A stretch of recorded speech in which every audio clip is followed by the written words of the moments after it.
Warner Brothers being bought out by Netflix is something that I did not have on my bingo card at the start of 2025.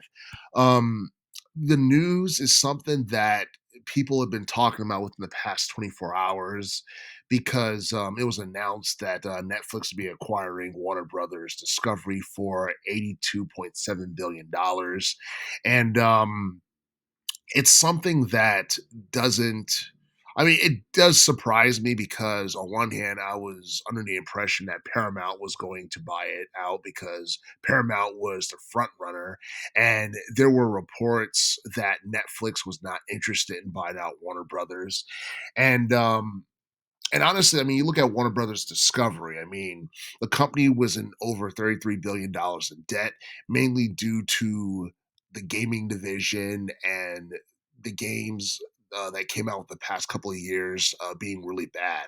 I'm talking about multiverses. I'm talking about the Suicide Squad, Kill the Justice League. I'm talking about Gotham Knights. Um, I don't know. Warner Brothers gaming division has put out so many games that ended up being failures to a point where they had to shut down three different studios. And I believe they canceled a Wonder Woman game that was supposed to be coming out within a couple of years. And that was a game that was announced back in 2021, 2022. And I don't know. It's just that I don't know. I feel like for the most part, like DC cannot really compete with Marvel in terms of gaming, and DC tends to shine more on the big screen and more on movies and television than they do in video games, unless it's anything Batman related. And honestly, like I have no idea what the future is going to look like for Warner Brothers games, but it was reported that the acquisition is expected to close between 12 to 18 months. And Warner Brothers Discovery is supposed to be split into two different entities. And I believe Warner Brothers is the side that's going to be dealing with studios and streaming, and Discovery Global is the one that's dealing with cable networks like TNT and TBS. And I think the split is supposed to be like finalized by mid 2026. And a lot of people are looking at this as something that's going to shake up the entertainment industry along with the gaming industry.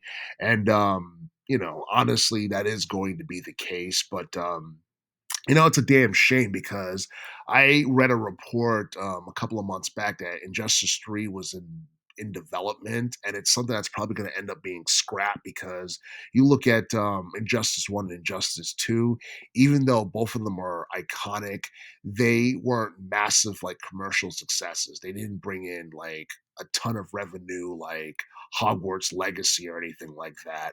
And one of the biggest fears about Netflix acquiring Warner Brothers is the fact that some of their more popular franchises and IPs will probably end up being more woke, like DC. Like DC is like known for being like dark and edgy and gritty, and I don't know.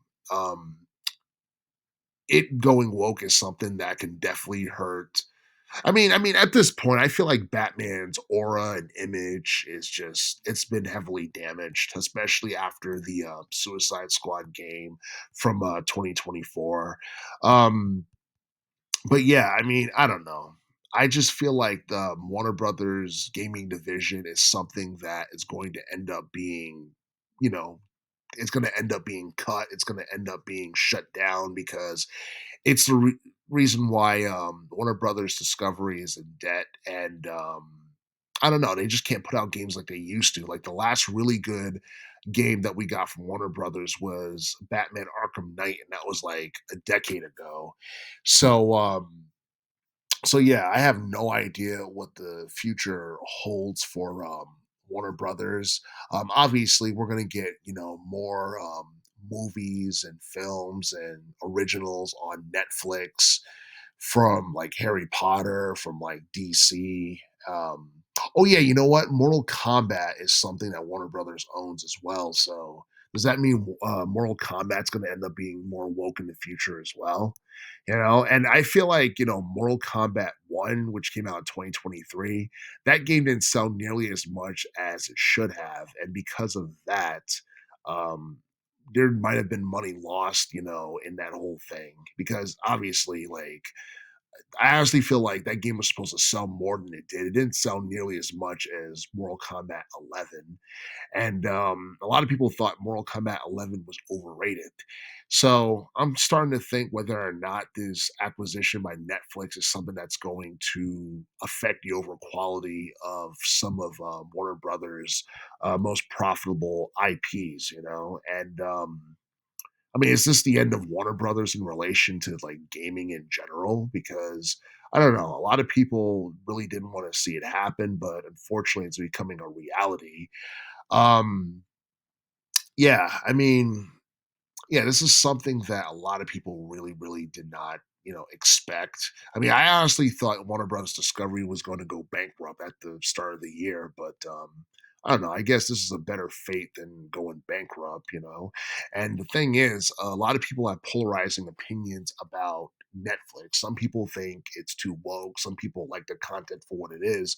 But the biggest fear is that I guess, like, once this acquisition is complete, um, I guess the subscription price is going to increase exponentially, and and obviously because they're going to have access, they're going to own IPs like Batman and Mortal Kombat and Harry Potter and stuff like that. So obviously they're going to charge more for that, and obviously the cost of living is going to continue going up, which is going to contribute to the increase in subscription prices. So I honestly have no idea what's going to happen when all that, becomes a thing. But I don't know. Hopefully, we'll learn more details about this deal as time goes by.